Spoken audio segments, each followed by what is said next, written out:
Rain fell steadily, drumming on the hard black thunder path that led between unending rows of stone two-legged nests. From time to time, a monster snarled past, its eyes glaring, and a single two legs scurried along, huddled into its shiny pelt.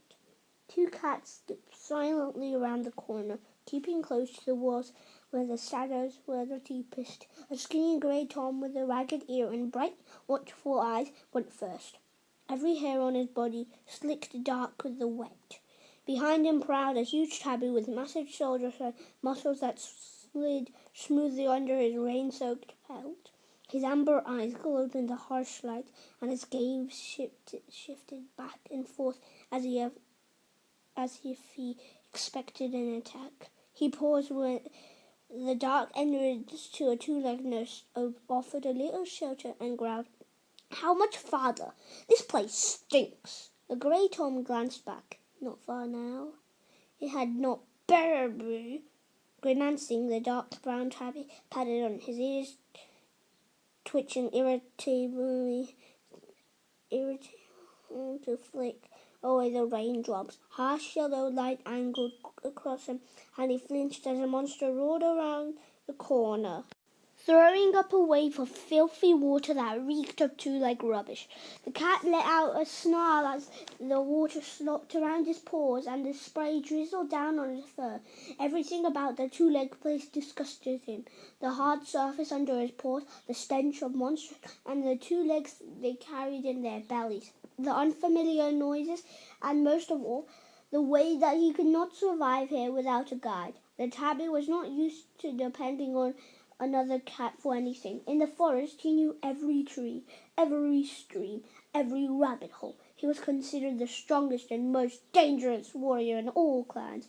Now he sharpened his skills, and his senses were useless. He felt as if he were deaf, blind, and lame, reduced to following his companion like a kid trailing helplessly after its mother. But it would be worth it. The tabby's whiskers twitched in anticipation. He had already launched a plan that would turn his most hated enemies into helpless prey in their own territory. When the dogs attacked, no cat would suspect that they had been lured and guided every step of the way. And then, if things went according to plan, this expedition into Two-Legged Place would give him all he had ever wanted. The grey cat led the way along the path and across an open space of reeking two-legged monsters where a swirl of colour from unnatural orange lights floated on the puddles. He stopped by the entrance to a narrow alley and opened his doors to draw in by the scent of the air. The tabby halted and did the same, disgustingly swiping his tongue over his lips at the stink of rotten two-legged food. "Is this the place?" he asked. "This is it," the grey warrior replied tensely. "Now remember what I told you. The cat we're going to meet holds commands over many cats. We must treat him with respect." "Balder, have you forgotten who I am?" The tabby took a step forward, so he towered his companion. The skinny grey cat's ears flattened. "No, Tiger Star, I haven't forgotten, but you're not clan leader here." Tiger Star grunted. "Let's get on with it," he growled. Boulder turned into the alley. He stopped short after just a few paces when a huge shape loomed up in front of them. "Who goes there?" A broad-shouldered black and white cat stepped out of the shadows. Strong muscles were outlined under fur plastered to his body by the rain. "Identify yourselves. We don't like strangers here." "Greetings, Bone," the grey warrior meowed steadily. "Remember me?" The black and white cat narrowed his eyes and was silent for a few moments. "So you've come back, have you, Boulder?" he meowed at last. You told us you were going to find a better life in the forest. What are you doing here?" He took a step forward, but Boulder held his ground, unsheathing his claws against the uneven ground. "We want to see Scourge." Bone let out a snort, half contempt, half laughter. "I can't imagine that Scourge will want to see you." "And who's this with you? I don't recognize him."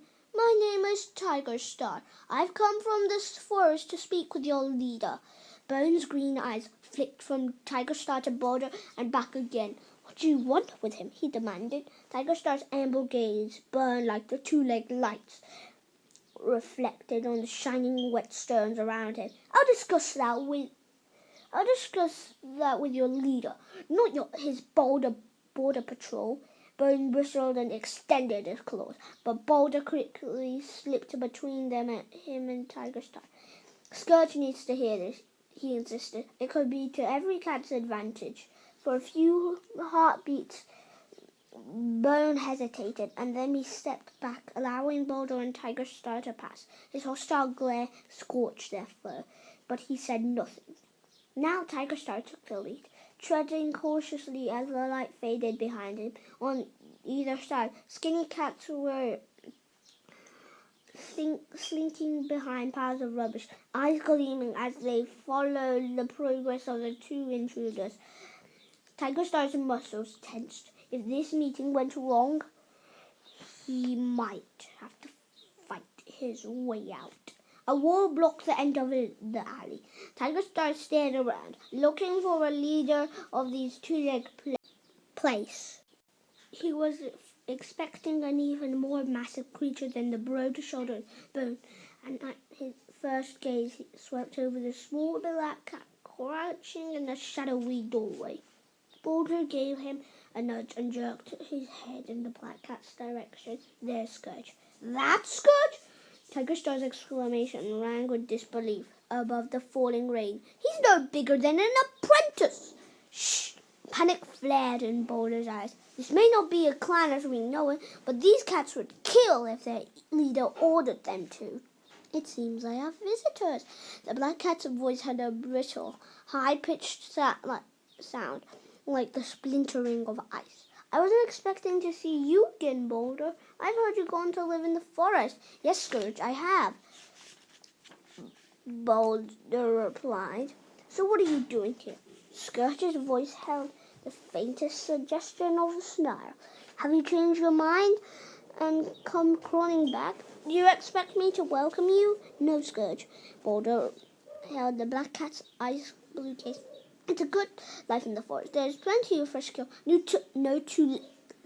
haven't come to extol the virtues of forest life. Scourge interrupted him with a flick of his tail. Squirrels live in trees, not cats. His eyes narrowed, glinting with a pale fire. So, what do you want? Tiger Star stepped forward, shouldering the grey warrior aside. I am Tiger Star, the leader of Shadow Clan, he got, and I have a proposition for you.